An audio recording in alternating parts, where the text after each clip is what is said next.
दी ओलेगो news में आपका स्वागत है। आज की सबसे चिंताजनक खबर यह है कि भारत का सबसे संवेदनशील सेक्टर न्यूक्लियर पावर अब प्राइवेट हाथों में देने की तैयारी की जा रही है। संसद में आने वाला नया एटॉमिक एनर्जी बिल देश की परमाणु ऊर्जा को निजी कंपनियों के हवाले कर सकता है और सबसे ऊपर जिस नाम पर चर्चा है वह है अदानी ग्रुप।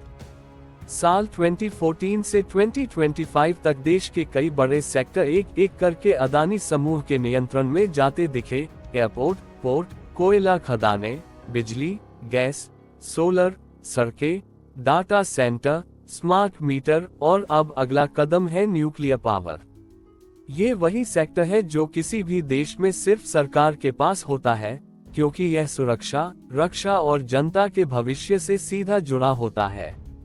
लेकिन अगर यह भी अदानी समूह को सौंप दिया गया तो विशेषज्ञ मान रहे हैं कि देश का ऊर्जा भविष्य, सुरक्षा और नियंत्रण सीधे एक ही व्यावसायिक घराने के हाथ में चला जाएगा। लोग सोशल मीडिया पर कह रहे हैं कि अगर ये बिल पास हुआ तो अदानी सीधे 140 करोड़ लोगों पर राज करेगा। ये स्थिति एक डिजास्टर जैसी हो सकती है, क्योंकि किसी भी लोकतांत्रिक देश में जनता को प्रभावित करने वाली हर चीज एक ही निजी समूह के पास नहीं दी जाती। अदानी समूह पर पहले भी कई गंभीर आरोप लग चुके हैं। विदेशी मीडिया और अंतर्राष्ट्रीय रिपोर्टों में स्टॉक में हेरफेर के आरोप, ओवर इनवॉइसिंग की जांचें, कोयला आयात में कीमत बढ़ाकर दिखाने के आरोप, शेल कंपनियों के उपयोग पर सवाल, ये सभी मामले अदालतों और जांच एजेंसियों में वर्षों से चर्चा में हैं। आलोचकों का कहना है कि जिस समूह पर इतने बड़े आरोप हों, उसे देश का न्यूक्लियर सेक्टर देना न सिर्फ खतरा है बल्कि 140 करोड़ नागरिकों की सुरक्षा का सीधा जोखिम है।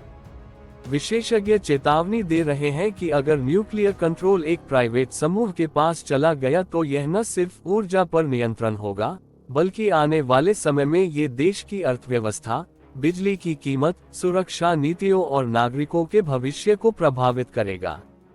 लोग डर रहे हैं कि भारत की ऊर्जा और इंफ्रास्ट्रक्चर की लगभग हर चाबी एक ही जगह जमा होती जा रही है, और अगर न्यूक्लियर पावर भी उसी मॉडल में चला गया तो यह आने वाले दशकों में देश के लिए सबसे बड़ा संकट बन सकता है। आपका कीमती समय देने के लिए धन्यवाद।